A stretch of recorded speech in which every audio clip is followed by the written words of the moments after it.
इंतजार किया कि हमारी कोई ना कोई ऐसी इंडस्ट्रियल पैकेज आ रहा है जिसके तहत हमारा जो है ये जो बेरोजगारी की दर है कुछ कम होगी, जो पूरे हिंदुस्तान में जम्मू कश्मीर में सबसे ज्यादा है पिछले 75 सालों में। हम कौन सा 75वां महोत्सव मना रहे हैं जिसमें जम्मू कश्मीर की जो है अनएम्प्लॉयमेंट की दर जो है हिंदुस्तान में सबसे ज्यादा आ गई। हमें बड़ा फख्र है कि हम इस देश के वासी हैं, हमें बड़ा फख्र है कि हम हिंदुस्तान में पैदा हुए। लेकिन मैं समझता हूं 2014 से पहले और 2014 के बाद का हिंदुस्तान में जमीन और आसमान का फर्क है। आज आपको देखने को मिलेगा कि पूरे कैनवास के ऊपर, पॉलिटिकल कैनवास जो है हिंदुस्तान का, उसके ऊपर देखें, इस पूरी सरजमीन हिंद के ऊपर अगर कोई लीडर सच्चाई की बात कर रहा है, जो इंडस्ट्रियल ग्रोथ की बात कर रहा है, जो एजुकेशन की बात कर रहा है, जो हेल्थ इंफ्रास्ट्रक्चर की बात कर रहा है, जो गरीबों को सहूलियत की बात कर रहा है, वो सिर्फ और सिर्फ केजरीवाल है। भारतीय जनता पार्टी जो है किसी भी सूरत में मैच नहीं कर पा रही। आज देखो हालत यह बन गई है कि आज वो इतने बुखला गए हैं गुजरात के अंदर कि आज वो हमारे कैंडिडेटों का अपहरण करने पे आ गए हैं, और जिसके लिए मनीष सिसोदिया जी ने इलेक्शन कमीशन के सामने धरना दिया। तो मैं समझता हूं ये सब खोखली बातें जो आज सामने नजर आ रही हैं। जम्मू कश्मीर में इस वक्त जो है इस फैसले के बाद, जैसे ही ये 15 दिन का नोटिस जो फाइनल है, और उसके बाद मुझे लगता नहीं है, क्योंकि सारे नोटिस सर्व हो चुके हैं। हमारी जो बातें हो रही हैं वो कह रहे हैं जहां सिलेक्टिव किलिंग्स हो रही हैं, जहां हालात डिस्टर्ब्ड हैं, यहाँ पे हर शोबा जो है स्ट्राइक पे बैठा हुआ है, तो वहां पे हम अपनी इन्वेस्टमेंट लगाकर सेफ नहीं समझते अपने आप को। ये जो सिलेक्टिव किलिंग्स का माहौल है, इसके कारण बाहर से इन्वेस्टर नहीं आ रहा है। वो कह रहे हैं हमारे एम्प्लॉइज जाने में डर रहे हैं। वो ये ऐसा एक कंड्यूसिव एटमॉस्फेयर बनाना पड़ेगा अगर आपने बाहर से इन्वेस्टर्स को लाना है। तो मैं समझता हूं ये बहुत बड़ी जिम्मेदारी है, और इसमें होम मिनिस्टर साहब स्पेशली जम्मू कश्मीर के अंदर सिर्फ दौरा ना करें, बैठें, 2 दिन बैठें और पूरी तरह से समीक्षा करें सिक्योरिटी की। और खास तौर पे जिन बच्चों को हम जोर लगा के वहां पे भेज रहे हैं, जो हमारे पीएम पैकेज के हैं, पीएम पैकेज के तहत रिलीफ दी गई थी, उनको थोड़ा सा सहूलियत दी गई थी, ना कि उनको यह कहा गया था कि आपको मौत के मुंह में भेज दिया जाएगा।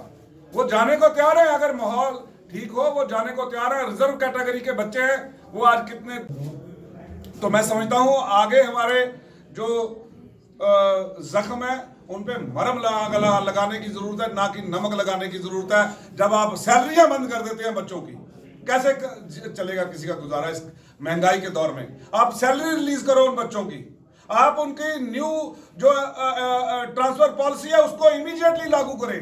क्या फायदा है?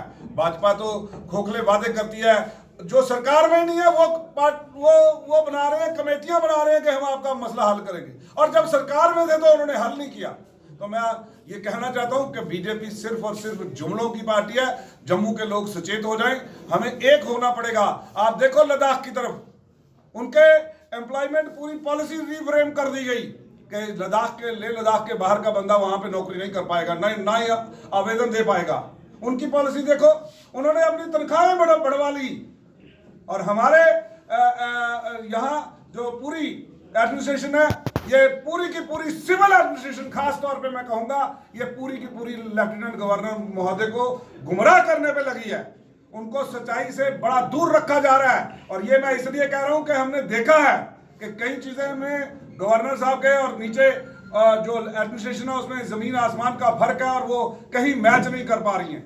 तो ये कंफ्यूजन का जो माहौल है, मैं प्रधानमंत्री से और होम मिनिस्टर साहब से अपील करूंगा कि जनाब आप कुछ भी करें, लेकिन जम्मू कश्मीर के इलेक्शन जल्दी करा दें, ताकि यहाँ के चुने हुए नुमाइंदे लोगों का हल कर सके। वरना ये प्रॉक्सी सरकार ज्यादा देर और जो है नहीं चल पाएगी, और लोग इसको बर्दाश्त नहीं करेंगे। पार्टी के हेडक्वार्टर में सभी पत्र बंधुओं का स्वागत है, और आज आपको जो जहमत दी है उसका मुख्य कारण ये है कि जो बार बार ये भारतीय जनता पार्टी की प्रॉक्सी सरकार जो जम्मू कश्मीर के अंदर चल रही है, लेफ्टिनेंट गवर्नर महोदय की सरकार जो मनोज सिन्हा साहब की है, ये बार बार जुमलेबाजी पे बड़ा जोर देते हैं और जब भी कभी इनसे बात करें, जब भी कभी आप ये देखें कि किसी भी मुद्दे पे हो तो जुमलेबाजी है और सच के साथ कोई वास्ता नहीं है। पिछले दिनों आपने देखा होगा एलजी सरकार ने 2021 में कहना शुरू कर दिया कि बहुत बड़ी तादाद में इंडस्ट्रियल इन्वेस्टमेंट जो है आ रही है। तकरीबन लगभग उस वक्त कहा 30,000 करोड़ के करीब इंडस्ट्रियल इन्वेस्टमेंट जो है जम्मू कश्मीर के अंदर आ रही है और जिसके तहत तकरीबन 7,000 लोगों को रोजगार मिलेगा और ये जो है पहले पार्ट में जो है 3,000 करोड़ के करीब इन्वेस्टमेंट आएगी और उसमें से तकरीबन अभी 2-4 दिन की बात है, थोड़े दिनों की बात है, समिता सेठी जी जो इस वक्त सिडको डिपार्टमेंट को देख रही हैं, जो उनके मुख्य कार्यरत हैं वहाँ पर, उन्होंने कहा कि जी 586 इंडस्ट्रियल सेटअप के लिए लैंड के जो हमारे पास एप्लीकेशंस आई थी और उन 586 में से 462 कश्मीर के लिए, 124 जम्मू के लिए। और हुआ ये कि आज उनको 15 डेज का लैंड कैंसिलेशन नोटिस चला गया, फाइनल नोटिस चला गया।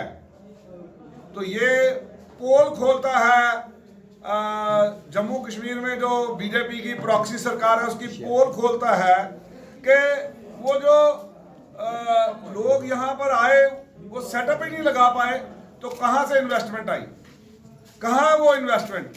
आपने बार बार हर जगह अनाउंसमेंट कर रहे हैं, पूरे हिंदुस्तान भर में प्रधानमंत्री जी ने भी अनाउंसमेंट कर दी और आगे भी होम मिनिस्टर साहब ने भी अनाउंसमेंट कर दी, लेकिन आज ये जब ये फाइनल नोटिस निकलता है इन सभी लोगों को तो ये साफ दर्शाता है कि ये सिर्फ और सिर्फ जुमलाबाजी थी जिसके लिए भारतीय जनता पार्टी जानी जाती है।